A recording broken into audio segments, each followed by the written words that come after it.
Hey everybody, it's Alex Span. Great to have you join us today. I'm with my co-hosts Jordan Lee and Stephen Tran, and today we're just going to dive into kind of market update, see the pulse of where we're at today. Yeah, I'm super excited about this episode. Alex has some great examples for you. Steven's got some good tips on short-term rentals, and what else did we talk about? Yeah, we talked about Alex's Tenplex, some of the troubles he went through. Oh, yeah. Basically, how do you do cash for keys for your tenants or go through the eviction process in general? Yeah, so a lot of interesting content.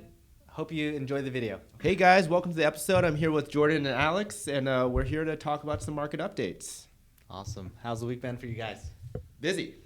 Yeah? Busy still, even with interest rates going up and everything.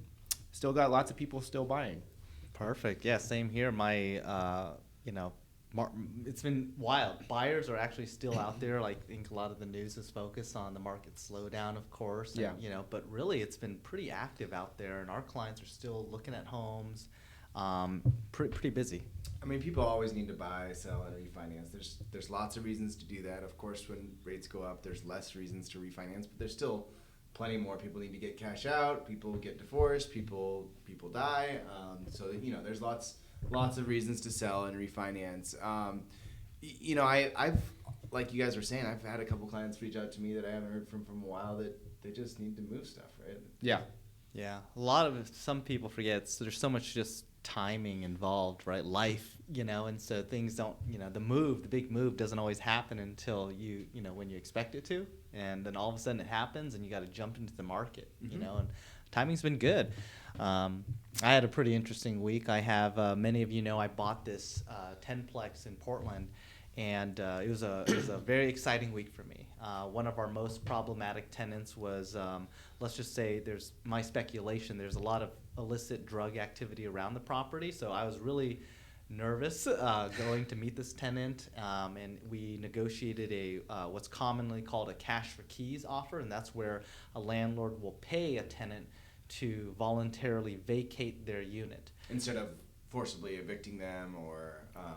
Exactly. Instead of going through like a full legal eviction process and all that stuff, we decided to make an offer to this tenant, and glad that they accepted it. I was really nervous, about it, and so anyways, I met the tenant at the property. I was really scared, honestly. Wait, now, sorry, go back to this cash for keys program. Did you have an attorney draft up something for you, or how did that, explain how that part works? Because I remember we did a class on this a couple years back. Yeah. To me.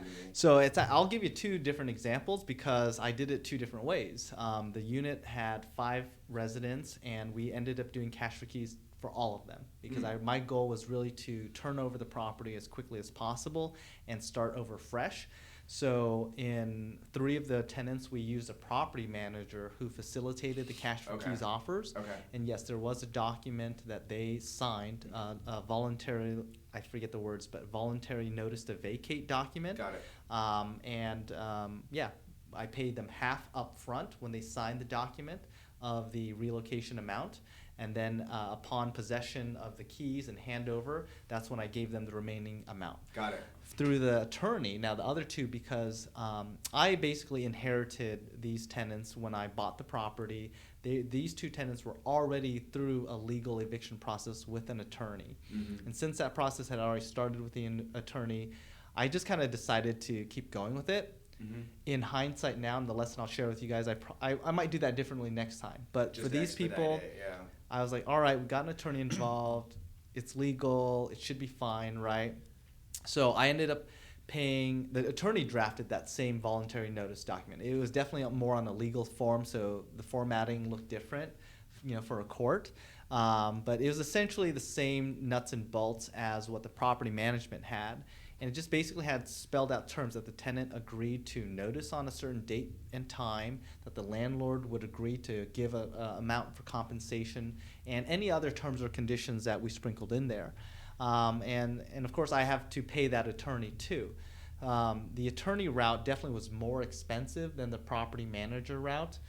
One of my lessons takeaways here is, I was nervous because this is my first time.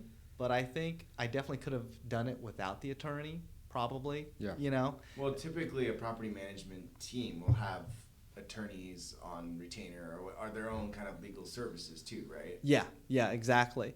And but so anyways, Good learning, good learning, Yeah. great education. Long story short, I met the tenant at the property, and actually, they weren't there. They were not at the property at all by the time that I believed that they had to vacate by. They ended up actually calling me back that evening, explaining the circumstances. And this situation, I always remember I'm a humanitarian type person, right? I understand how difficult and challenging this is for the tenant too, and I'm not there to try to be an evil person. And so you're not putting a lien on them and no, suing them. no. Well, I mean, actually, it's Which- you don't know, because Stephen actually shared a story where one time a client gave a notice, cash for keys, and the tenant ended up not leaving, right? And so it got even worse. Right. So you never really know. But I told the tenant, look, if you agree to do everything and just vacate, I promise that I will not follow through on a legal eviction or I think one of the words was notice of restitution, basically. Can I ask, I mean, obviously with cash for keys is a bit of a negotiation. What does the standard eviction look like in Portland specifically? I know there's specific move-out costs you're usually supposed to pay, and why would you do cash for keys over this? Yeah, great question, Stephen. Yeah. I'm not an attorney here or a property manager, so I really will tell our audience to talk to a professional licensed manager. This is just my own experience and my knowledge, okay? Portland's certainly one of the more complicated cities to evict a tenant because of the landlord-tenant protections in place. Those rules are also always evolving. I mean, it's all and changing relative, too. right? I mean, if you look at California, they've got similar rules. You look at New York, they've got similar rules. Yeah, I think we complain a lot about it because it's new in this area. Yeah, but, true. Compared to other markets, it's not crazy, right? Exactly. But it is new, and so it's kind of like when you are navigating those waters and you're not sure, you don't want to, do something improperly because it could reset timings or extend time, right? And from my general knowledge, there is a 90-day notice that needs to be given. Depending on the number of bedrooms, it can, that can count towards how much relocation assistance you will be required to pay them, et cetera. Yeah. And it doesn't necessarily guarantee that they actually leave either. What I mean, like I said, they could agree, but they may not too, right? So what's their incentive? Yeah, There has to be another incentive sometimes. I mean, that's the conversation I have with my clients a lot is, oh, you're looking to buy in Portland? Before you do that, as an investor, paying these costs is part of your bottom line, and that's something they have to worry about here that you might not have to worry about in another city. Yeah. Which is challenging. So yeah, actually, and plus too, I was kind of dragging this out. It took 6 months for this whole process from where we're at now, and one of my clients who is a more veteran investor, he's like, Alex, just pay them now. Just bite the bullet, pay them. Right. So in total, it cost me with legal fees about $26,000 for five units. And my client was like, yeah, that's okay, because you need to get this project stabilized ASAP. Yeah. Right. I need to refinance it, get my money back out, and then regain cash flow, because at this point I'm not generating any cash flow, and if the longer they sit there, I'm just bleeding. Right. Yeah. So bite the bullet, make the investment. It's cheaper in that route than the long run, of just dragging it out. Yeah. So exactly. I will say to Stephen's point, yeah, some people are a little bit nervous about this, some people are a little bit afraid of it, and that's probably why you got the property discount, because people didn't want to go. The investors knew that they would have to go through this process. However, it does also create, I would say, it creates opportunity, right? Because investors are shy about doing that because they don't want to go through that process. If you're able to, get this done, then you're able to get because you got the property for a really affordable price, right? Yeah, I got With huge upside too. I hope so. I mean, you gotta make it. You gotta get the work done. But Yeah. I find that the best investments are the ones that take the most work. Mm-hmm. Yeah. If you can handle. Yeah, if you can stomach it. Yeah, if you can stomach it, and Alex had a video where he did the walkthrough of the property. Let's just say you need like a gas mask and a shovel. to get through that. You need to wear one of those suits, actually. A hazmat suit, probably. There's Respirator. and And yeah, it was a very humbling experience, honestly, because this is real life, and this is where you have to consider, like, gosh, this is how this person is living, unfortunately, right? It's a very sad situation, but I just want to share, like, when I met them in person, it was very amicable. It was like, hey, I wish the best for you. I want you to find, like, support and everything you need. And she appreciated that too. This person did, excuse me. And so it ended up working out, and we got the property back yesterday, and my final tenant is moving out at the end of this week, so it will be completely vacated at the end of this week, which is exciting because now we get to continue through the process, get them done, and then get the units back on the market. Yeah, so. I mean, I'd say on an ethical standpoint, like, you are giving them money to help hopefully transition to a place that is in a better repair state. And I know that this property, you're gonna have to spend a lot to get it up to a proper habitable condition. Dude, what's a little scary? I mean, scary not for me, but I was like, hey, like, moving out, help meeting her, and she's packing up her car with all the things. I'm like, yeah, hey, do you have a forwarding address? Because I needed the form for an abandoned property notice. And if you have a tenant who's vacating and they're leaving any possessions in the property, you need to have an abandoned property notice signed by the tenant, basically, or else you have to store and hold those items for up to 90 days, for them to collect it. So I had that done, and I asked her, oh, do you have a forwarding address? And she's like, hey, I'm renting an Airbnb right now. Oh, God. So I hope it's not your Airbnb. No. But you never know, and anyways, that's the situation. Okay. Yeah.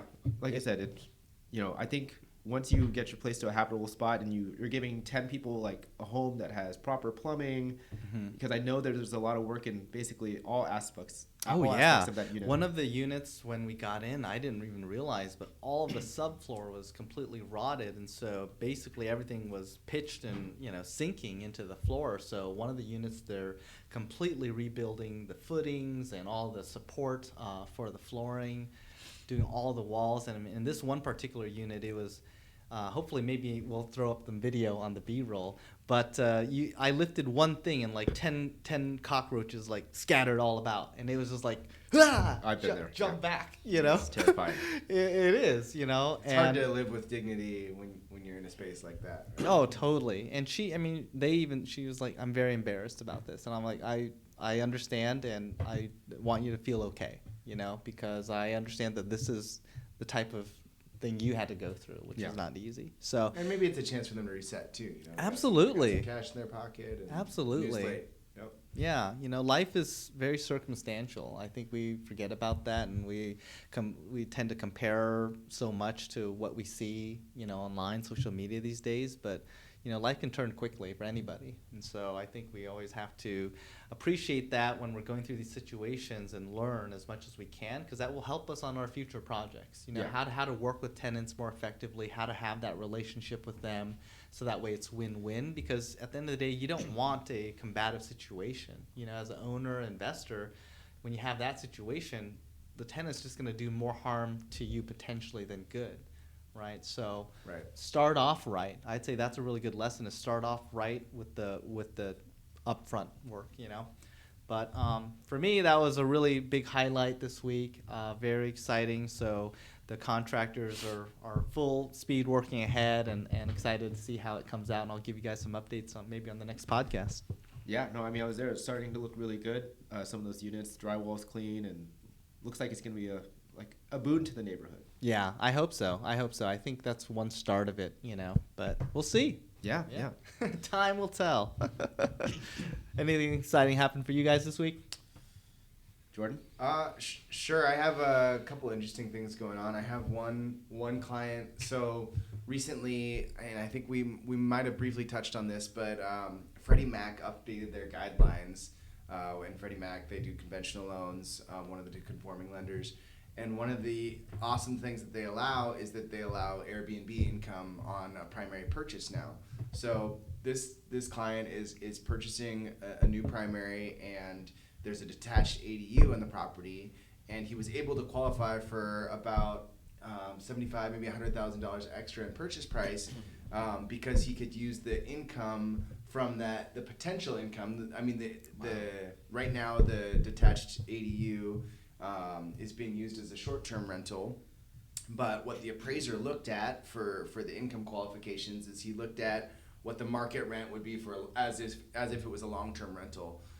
So basically, long story short, is the appraiser said, oh, this would be worth about $1,500 a month in rental, and so I was able to add 75% of that to the client's income, and so he was able to qualify for a little bit more in his purchase, which is awesome. He's a super experienced investor, and he has plans to use that, and so I think conventional loans are recognizing now that ADUs are valuable, and able, and we're able to collateralize them better than we were just a few months ago, which is cool. And the other thing they did with the guideline change is they made it so you can finance properties that are like triplexes that have ADUs. Because before you had to go through like a portfolio lender to be able to do that, which is, so yeah, it's pretty. I'm pretty excited about the new change, and like the underwriting on it was super easy. It's not a special program or anything. It's just in the main book of guidelines now.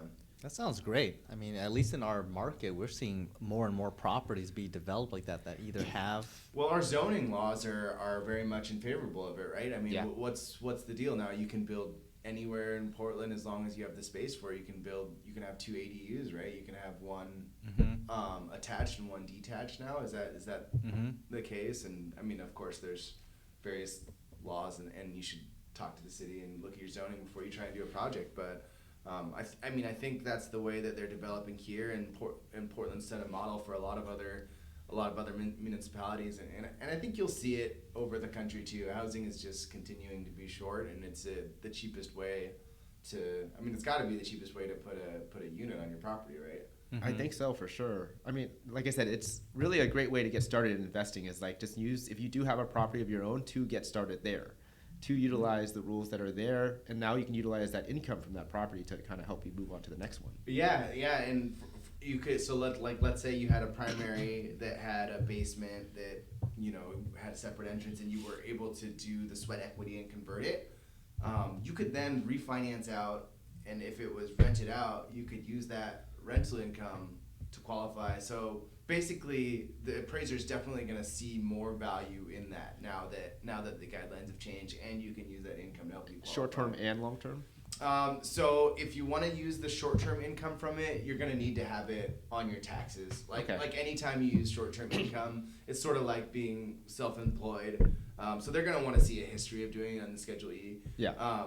But otherwise, if you have a long-term lease, for primary, that works. Yeah. No, it's a great way to get started. So. Yeah. House hacking. Yeah. No, I mean, I'm a big advocate of that. I mean, that's how I started my journey, obviously with the multifamily. But I tell a lot of people now with how prices are, excuse me, and interest rates, sometimes the best way is just to get started. And even if it's not cash flowing or making money immediately, it's a good option to just save on your mortgage. Yeah. Like, you have this property, an ADU is going to add to the value of your home, and you can cut a chunk off your mortgage. You're better off than 90% of people. So.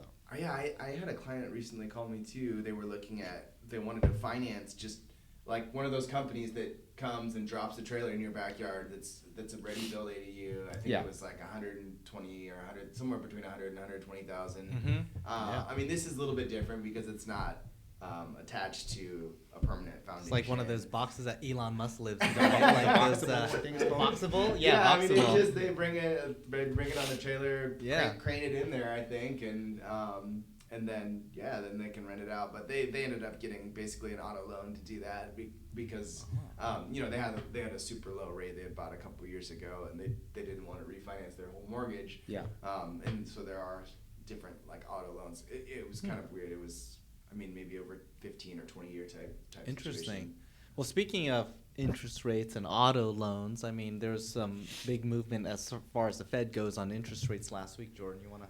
Yeah, sure. So last week the Fed funds raised their interest. They raised the Federal Reserve rates their Fed funds rate by 0.75%. And a lot of people see this and they're like, oh, okay, mortgage rates went up 0.75%, but that's not really the case.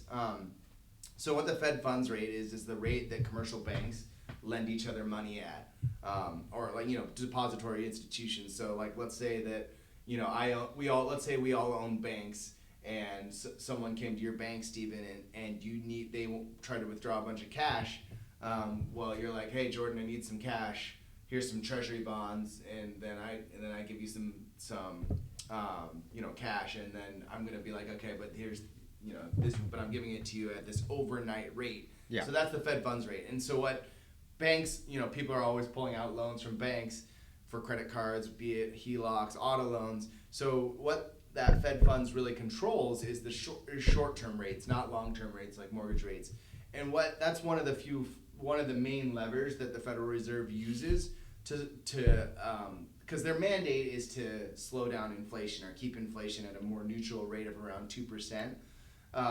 And so the idea of them hiking the federal funds rate is to slow down the pace of HELOCs, slow down auto loans, right? Oh, maybe I won't buy that car because I can't qualify for it anymore. Maybe I won't, fund that thing on my credit card because the rate went up from 20 to 25%. Whatever it is for credit cards. Yeah. And they're kind of like pressuring consumer spending, basically. Yeah, they're trying to slow down the economy because Exactly. inflation reports so continue to be pretty strong, and so they're trying to make it a more neutral 2%.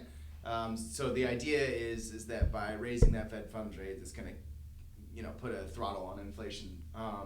What did we see to the mortgage rates? Yeah, it helped mortgage rates, right? Because if you lend money for a living, like if that's the only way you make money, right? Is I'm lending people 30-year bonds over time, so I'm getting a fixed return, right? So every month I'll get $2,000. Well, if inflation's going up, my $2,000 will only be able to buy, less over time, right? So I can only buy a certain amount of milk and eggs with that $2,000. And so instead, I'm going to have to raise my rates for my clients because I know that my fixed return is going to be less over time. So when I see inflation going up, I have to raise my prices. So the idea that on the higher level is that when the Fed raises their interest rate and they're being serious about dealing with inflation, then I'm like, okay, I know inflation's going to go down because the Fed's raising their rate, so I can bring my rates down a little bit. Of course, that's not the only thing that impacts interest rates. There's a lot of factors, and we had a nice dip in mortgage rates for a couple days after the raise, but it's already like reset. So it's like anytime you hear something about the news about interest rates, probably the next day it's already reversed. So yeah. It's just so hard to. It's a fluctuating market. Yeah, it's a fluctuating market. Exactly. And there are a lot of factors that we've covered in our previous videos that affect your specific interest rate that you may get for. So definitely connect with Jordan and find out. But, I think mortgage rates have since they peaked, and when I say peaked, they were getting into the sixes, of course. And right now, Jordan, are we still in the sixes or below?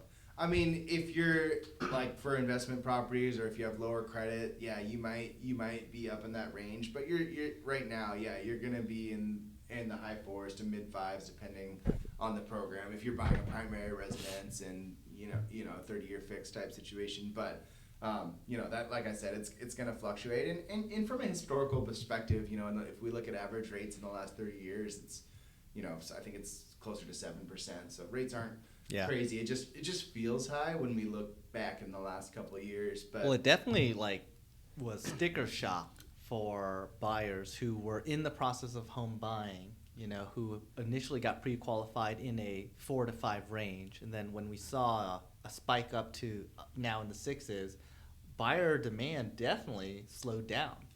Oh, I think about it like this.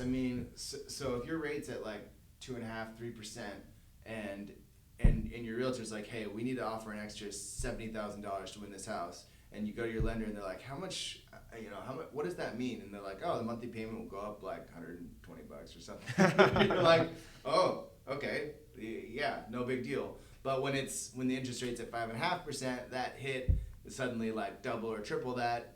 Then you feel the sting a little bit more, and maybe you're not gonna gonna like just keep ratcheting up that price, right? Yeah. Because it suddenly it hurts a little bit more. Totally. What I wanted to kind of transition and talk about, and I think this was in line, kind of dovetails easily into this, is that our buyers that Stephen and I have been working with in the first quarter this year compared to this quarter, there's a lot more opportunity for a buyer actually. When you're buying that Qualified buyer, especially for a qualified buyer, especially a well qualified buyer, you've got a lot more opportunity. In the first quarter, as many of you know, prices continued climbing, escalating, right? You were literally had to be comfortable with escalating the price above what they were asking for, potentially waiving an appraisal or covering any sort of gap or shortfall of the appraisal if it didn't happen, potentially waiving your inspection, buying as is, etc. Fast forward, what is it, summer 2022? Yeah, we're in August 3rd of 2022. We're actually seeing price reductions across the city. Yep. Right? That's what I meant by buyer demand has softened, right? And those sellers had higher expectations, right? Because they wanted to catch that rise, and they missed it. So now that we're seeing the prices come back down, we're actually able to help a lot of our buyers negotiate even below the listed price now, is what I'm trying to say too. And even in the inspections that we're having, recently we just had a transaction where I was able to negotiate $14K in credits for the buyer through the inspections. That wouldn't have been possible in first quarter.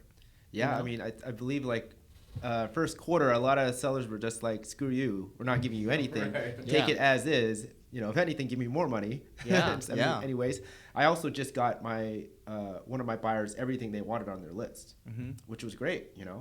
I think if we're thinking back as a realtor in quarter one, the only thing you had to do was, we're not going to check anything. We're going to take it as is and give you the highest number.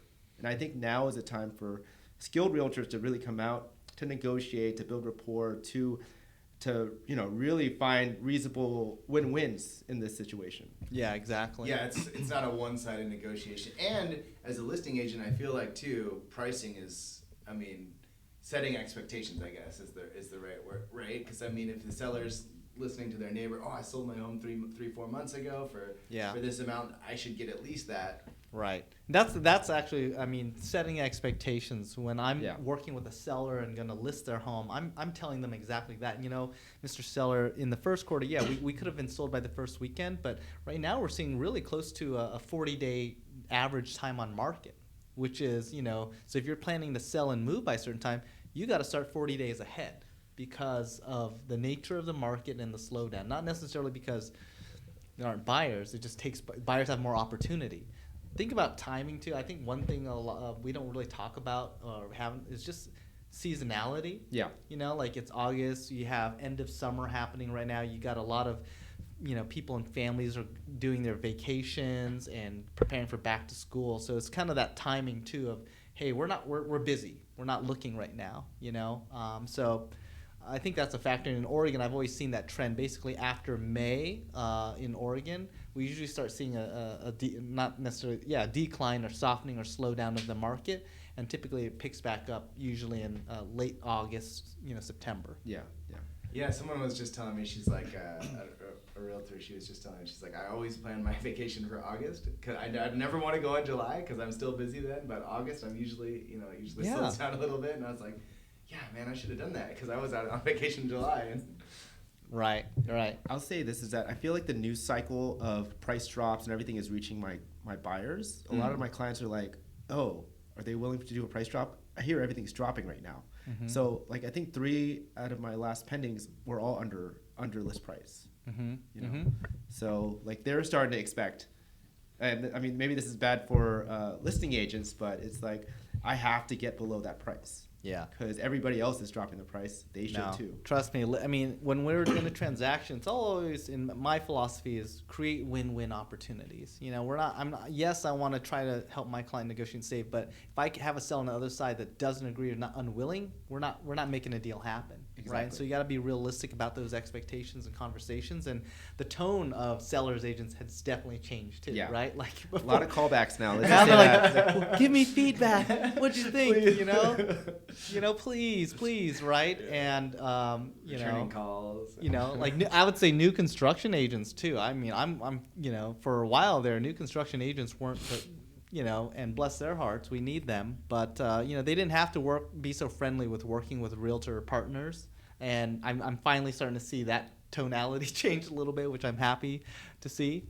But let's now talk about maybe forecasts. Like where we talked about where we were first quarter, where Yeah. we're at now. Where do you guys think we're headed? Jordan? Well, I mean, so I was just looking at the recent CoreLogic and Case-Shiller reports, and they're always like a couple months back, right? So it's interesting, like you see a lot of news media talking about decline in prices, decline in this, but really what we're seeing is a decline in appreciation. So if you look at the report from April, we were at over 20% year-over-year appreciation, which is a joke. I mean, that's like a crazy amount of appreciation. That's, you buy a $400,000 home and then you make $80,000 in 1 year. I mean, Feels like a little bit like a crypto yeah, rush, I mean, I mean, it's not Doge, but it's something. Yeah. An unsustainable amount. And so, and in the recent report, it was, I think it was down just over 19. So it's still a ridiculous amount of appreciation. What do you say? Homes are still appreciating, but at a lower rate. At a slower pace. Slower pace. So homes are still going up in value, but not 19-20% like year over year we experienced in the last couple of years. Well, and this number's from May, so we'll see in the June, July, August reports that my guess is it's going to continue to slow off. I mean, you guys in the field always have a slightly better finger on the pulse of what's going on, because the reports and data that I get are always, because it takes a time. 3-4 months to behind, aggregate the data, right? Yeah. And they're predicting like somewhere between 5 and what we feel like is a measly amount of appreciation of like 5 or 6%. Mid single digits. But if you purchase a $400,000 house and you make 5% year over year, I mean that's $20,000 in equity gain. And if you look at it with leverage, I mean the percentage gain on that is huge. And we know, super meaningful. I mean, with the stock market, historically, I think 8% is the regular growth. So 5-6 in a slow-ish year is not too bad. Yeah, I think if you look at the history of the Case-Shiller index, and if you go back over like a 40-year period, it's usually average in that mid fours, like 4.3%. Depends on the market. I think that's like the natural number. So yeah, I think if we see that mid single digit appreciation, I don't think that's a crazy number to be looking at. And a lot of economists are talking about a recession. We just got the first look last week of GDP for Q2, which came in at negative 0.9%. And first quarter we were at negative 1.2% GDP. So that's 2 consecutive quarters of contraction in GDP, and generally speaking, that's kind of textbook or Wall Street definition of recession. I mean, it hasn't been announced yet, and it won't be until a little bit later. And I think historically, what we've seen in recessions is that home values, besides the notable exception of the 2008-2009 recession, home values have increased or stayed pretty steady during recessions. But the other thing interesting that happens during recessions is that rates go down. So I would think that end of this year, early next year, we'll probably see some relief in terms of rates when the inflation comes down and as the economy starts to slow down and go into a recessionary period. You know who has no relief and we're not seeing declines? Renters. Oh yeah. Man. Renters, and I thank you, Jordan, for explaining those things. It gets really complicated. Well, what does that all mean? And I think I look at like rental increases, the index there. We have never seen a decline, as far as I've seen. On that. And right now we're continuing to peak, and I'm gonna just speak specifically for Oregon, right? When we're forecasting, people I feel like are still definitely migrating to Oregon. Literally week after week, Stephen and I receive phone calls from out-of-state buyers, relocating here, investors. And Portland's still the cheapest city on the West Coast by far with an airport, right? Yeah, Exactly. And people are very attracted to our climate, to just things that It's Oregon just has an to offer. interesting Oregon's city. an amazing place. If you didn't know, I love Oregon. It is awesome. We will, in our next video, let's highlight what we love about Oregon. I think that's a great idea. Yeah. I mean, Portland Sure. especially is such a quirky, interesting place. Always food carts, things to do. Yeah. Always something new to try, Yep. which I love. So what I wanted to highlight now is, Oregon enacted statewide rent control policies a few years ago, and it capped the amount that landlords can raise or increase their rents by basically 9%. Okay, It's based on the Case-Shiller CPI, the Consumer CPI Price Index. Yeah. the CPI plus a percent. I think it's like one Plus and a a half. margin. So I'm or something. assuming that it would just basically be maxed out.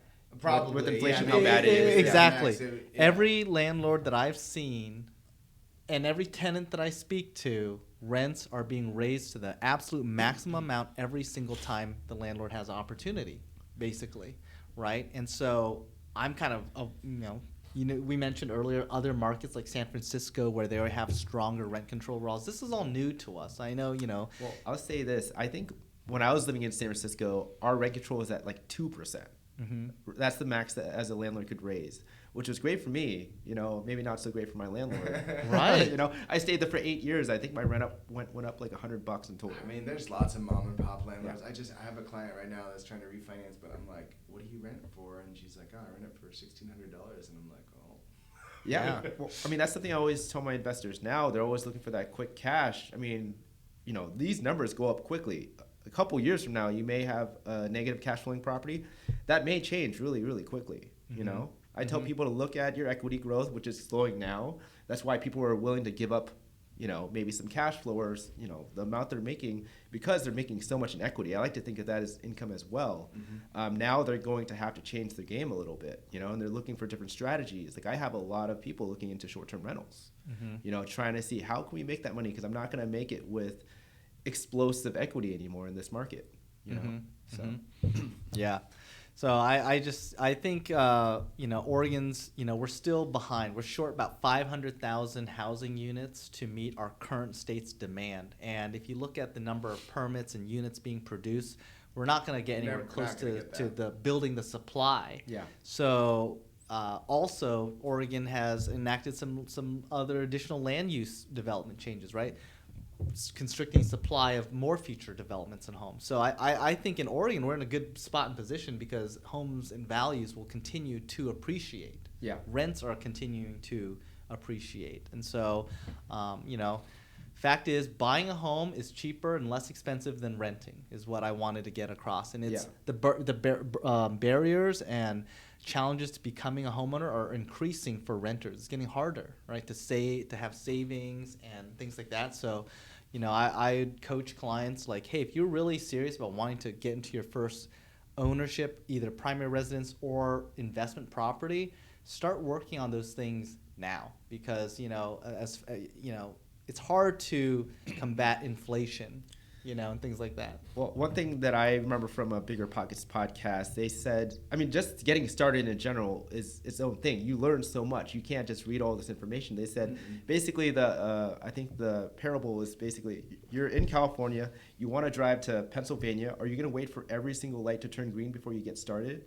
Because I know from experience, I've had to learn so many things from tenants leaving or, tough situations, repairs, renovations, etc.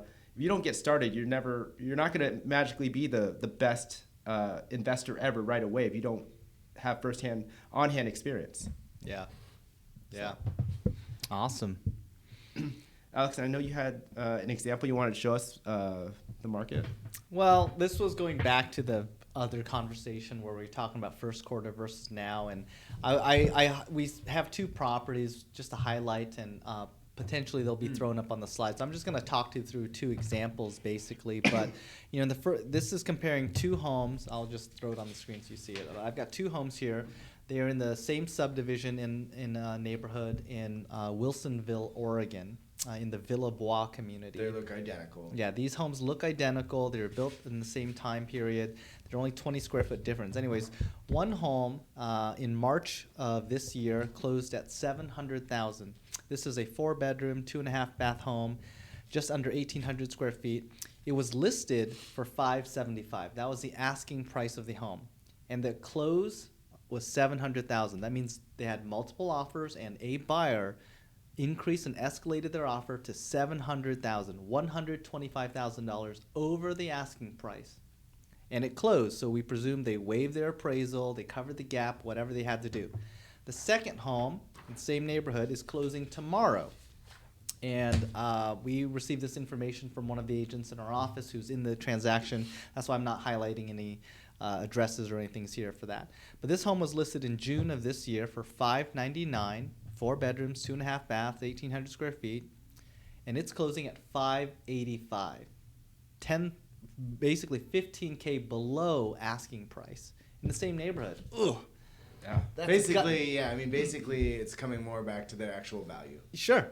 But what a gut punch for that Yeah, buyer who's so- paid yeah, $700K, right? Sucks for the Oh, buyer. sucks for that buyer. That seller that lost out. Yeah, sucks for the seller who lost Yeah. out on the timing. I had a On listing too. My client, two of my listings recently that we closed, we missed the mark by 60 days. If we had gone on the market 60 days sooner, we would have caught that wave, right? But And maybe there was something weird about the house, but I mean, they were both built in 2018. They both Yeah. have like tiny yards. They're in the same like yeah, 125K basically can do a lot. Cookie cutter, same thing. Right? So, this fast now in this other scenario, or not scenario, but kind of assumptions, if you will, we kind of assumed if that 700K home and the 585, if they both put 10% down, and the 700K got a fixed rate mortgage of, say at the lowest, I didn't even see this number, but 3.25. That's a really low interest rate if we can all agree. And today's mortgage, getting it at 5.5. We're using these as assumed, just assumptions. Just for an example. Just for an example. So that home at $700,000, if they had put down 10%, they would have financed $630,000. Their monthly payment, interest, taxes, insurance would have been just under $3,400, $3,383. And the second home, if they had put down 10% on the 585 purchase, their loan amount would have been 526, not 630. Their mortgage rate's at 5.5%. This payment's 3615, so about $200 more than the first house. But now at the end of 7 years, when we look at an amortization schedule, which is the standard schedule of when you make your mortgage payment, how much is left, basically, we look at 7 years forward. For the first house that paid at $700K, they still have a balance of $532,000, whereas in the second house only owes $467,000. So that's about the $65,000 difference in equity that the second person had, even with the higher interest rate. If that okay, so don't let that interest rate really be the determining factor to scare you away. Is one thing I just wanted to highlight, and we'll put this up on the slide so that way you guys can see this. Just highlighting some differences. Yeah, like I mean, there's not only one metric you should look at. I mean, one metric shouldn't scare you off. If you can get a deal low enough, then that interest rate is a little bit moot. Yeah. Yeah, I mean, what's your monthly payment? Does it fit for your budget? Yeah. And does the house work for you? Does it it work? serve its needs? Can you live in that house? Will you be able to be there for at least a few years? Yeah. And I mean, there's always opportunity down the line. You work with the market however it suits you. You know, if interest rates drop, opportunity to refinance and do make something. your monthly payment lower. And we can't predict the future. It's just you either get in now or things could potentially get worse or maybe get better. Who knows? Yeah. Well, cool. I think we had a lot of good points. Yeah, it's funny you bring this up because it reminds me. I was just talking to a buddy who sold a home in Salem, and we were kind of just texting back and forth. And he had a kind of unique home. It was like 8 acres and really nice home that he nicely remodeled, and he sold it for $1 million and change.